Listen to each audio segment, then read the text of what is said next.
अस्सलाम वालेकुम। आज के टॉपिक में हम पढ़ेंगे अस्सलाम वालेकुम। आज की वीडियो में हम पढ़ेंगे अबाउट स्ट्रक्चर ऑफ न्यूरॉन। ठीक है, न्यूरॉन बेसिकली क्या था? स्ट्रक्चर और फंक्शनल यूनिट है ह्यूमन नर्वस सिस्टम का।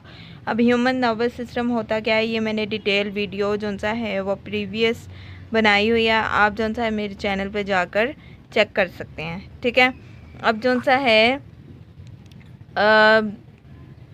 Structure of the neuron.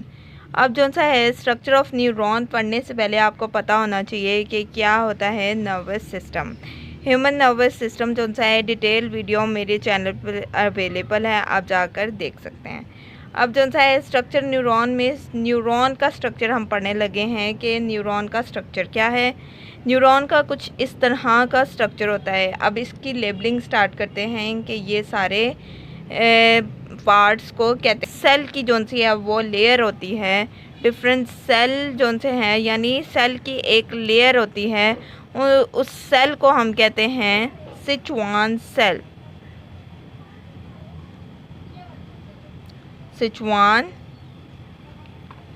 Cell, ठीक है।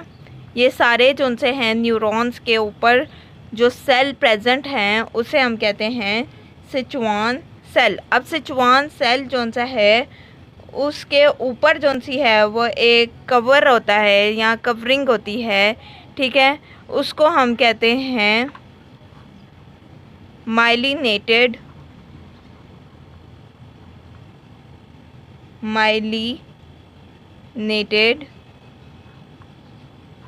शीट। ठीक है, अब माइलिनेटेड शीट जो सी है, माइलिनेटेड शीट जो सी है वो फैटी एसिड से बनी होती है। फैटी एसिड से बनी होती है। ठीक है, सबसे पहले हमने क्या पढ़ा है, वो सेल की एक लेयर होती है, उसे हम कहते हैं सिचुआन सेल। ये जो सी लेयर है इन सबको क्या कहते हैं? Schwann cell. अब सिचुआन सेल के ऊपर भी जो सा है एक कवरिंग होती है, उसे हम कहते हैं माइलिनेटेड शीट। ठीक है, माइलिनेटेड शीट जो सी है वो फैटी एसिड से बनी होती है। ठीक है, अब जो सा है वो फैटी एसिड से जो सा है वो जो सा है मैसेज कंडक्ट नहीं होता। ठीक है, ये जो से हैं वो नर्व इम्पल्स यानी जो मैसेज है वो कंडक्ट नहीं करते, क्योंकि ये पोलर इन नेचर होते हैं। ठीक है, अब जो सा है मैसेज कैसे पास होगा इनटू द न्यूरॉन, तो इसके दरमियान में जो सा है यहाँ पे माइलिनेटेड शीट जो सी है वो नहीं होती। ठीक है, यहाँ पे माइलिनेटेड शीट नहीं होती, यानी इसके ऊपर जो सा है या इधर जो सा है वो फैटी एसिड प्रेजेंट नहीं होता। ठीक है, अब हम कहते क्या है? ठीक है, उसको हम कहते हैं node of Ranvier. Node of Ranvier. अब नोड ऑफ रेनिवियर करता क्या है? इसने जो सा है नर्व इम्पल्स को जो सा है वो जंपिंग फॉर्म में जो सा है वो ट्रांसफ़र करना है इनटू द नर्व इम्पल्स जो से है वो पास होंगे बाय द जंपिंग प्रोसेस। ठीक है, उस प्रोसेस को हम क्या कहते हैं? सेल्ट्रेटिंग जंपिंग इम्पल्स। जो इम्पल्स ट्रांसफ़र हो रही होंगी उसको हम कहते हैं सेल्ट्रेटिंग जंपिंग इम्पल्स। ठीक है, अब जो सा है वो नर्व सेल जो सा है जब मिच्योर हो जाता है तो जो सा है वो डिवाइड नहीं होता। नर्व सेल जब मिच्योर हो जाता है तो वो डिवाइड नहीं होता। अब वहाँ जो सी है नर्वस सिस्टम के पास एक प्रोटीन होती है, न्यूरॉन्स के पास एक प्रोटीन होती है जिसे हम कहते हैं नर्व्स ग्रोथ फैक्टर। ठीक है, नर्व्स ग्रोथ फैक्टर कहते हैं उसको। ठीक है, उसने क्या करना होता है कि उसने ब्रेन सेल के जो उनसे डैमेज हो देते हैं सेल ब्रेन के, उसको रिपेयर करना होता है और रीजनरेशन को प्रमोट करना होता है। ठीक है, क्योंकि नर्वस सिस्टम जब मैच्योर हो जाता है तो वो डिवाइड नहीं होता। इस प्रोटीन की वजह से जो सा है वो डिवाइड होना स्टार्ट हो जाता है ताकि फंक्शनल कैरी ऑन रहे। ठीक है, अब जौन सा है वो हम पढ़ लेते हैं न्यूरॉन्स की कितनी टाइप्स हैं। पहले हमने पढ़ी थी कि नर्व सेल की कितनी टाइप हैं। अब न्यूरॉन्स की हम जौन सी है वो पढ़ लेते हैं कितनी टाइप्स हैं। Types of neuron. सबसे पहले जौन सी है वो सेंसरी न्यूरॉन। सेकंड में जौन सा है वो इंटर न्यूरॉन।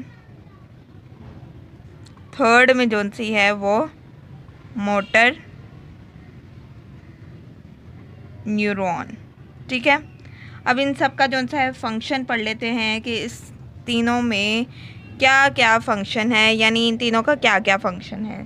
सेंसरी न्यूरॉन ने क्या काम करना होता है कि नर्व इम्पल्स को जौन सा है वो रिसेप्टर क्या है हमारा ब्रेन। ठीक है, और नर्व सेंसरी न्यूरॉन। अब सेंसरी न्यूरॉन का फंक्शन पढ़ लेते हैं कि इसका फंक्शन क्या है। इसने जौन सा है वो रिसेप्टर से जौन सा है वो ब्रेन तक मैसेज को कंडक्ट करना है। उसके बाद जौन सा है ब्रेन जौन सा है वो इफेक्टर तक जौन सा है वो मैसेज कंडक्ट करता है। क्या है इसका फंक्शन कि इसने जौन सा है वो रिसेप्टर से नर्व इम्पल्स का मैसेज लिया।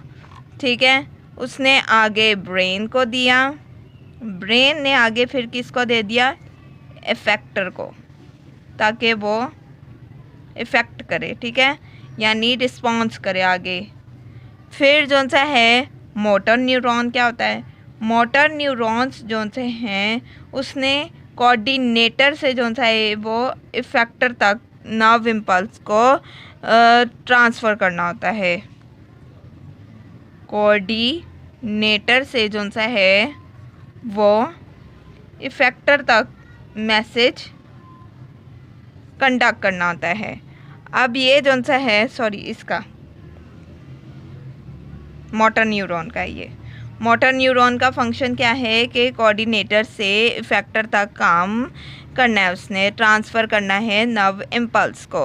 अब इंटर न्यूरॉन क्या होता है। इंटर न्यूरॉन जौन सी हैं वो जौन सा है ट्रांसफ़र करती है nerve impulse from sensory neurons to motor neurons. ठीक है, इंटर न्यूरॉन जौन से है वो सेंटर में होता है, जिसका जौन सा है काम सेंसरी न्यूरॉन से नर्व इम्पल्स लेकर उसे मोटर न्यूरॉन तक ट्रांसफ़र करना। ठीक है, transfer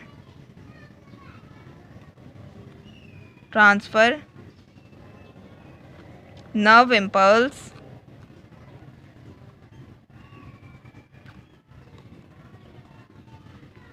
from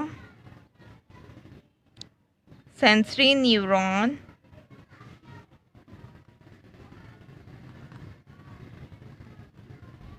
to motor neuron।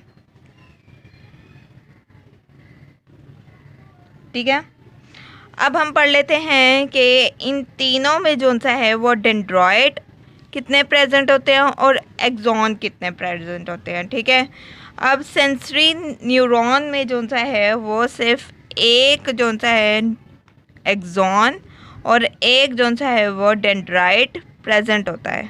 ठीक है, एक ही न्यूरॉन और एक ही एक्सॉन और एक ही डेंड्राइट प्रेजेंट होता है।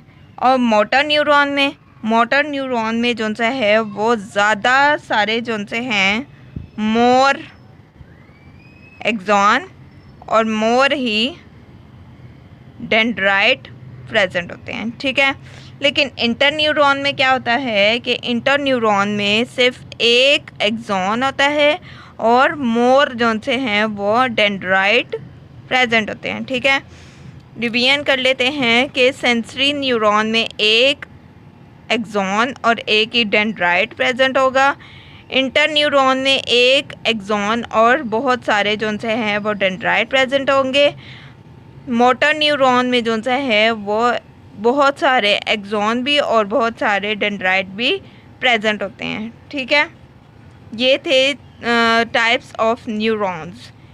अब आपने जौन सा है अगर ह्यूमन नर्वस सिस्टम का ये जौन सा है वो बेस थी, ठीक है। अब ह्यूमन नर्वस सिस्टम क्या होता है कि वो मैंने आपको प्रीवियस वीडियो में लेक्चर कंडक्ट किया है, आप जाकर मेरा प्रीवियस लेक्चर देखें, फिर आपको समझ लगेगी कि न्यूरॉन्स क्या होते हैं और इसके न्यूरॉन्स प्रेजेंट कहाँ होते हैं। ये सारे मैंने प्रीवियस वीडियो में डिटेल बताया हुआ है, ठीक है।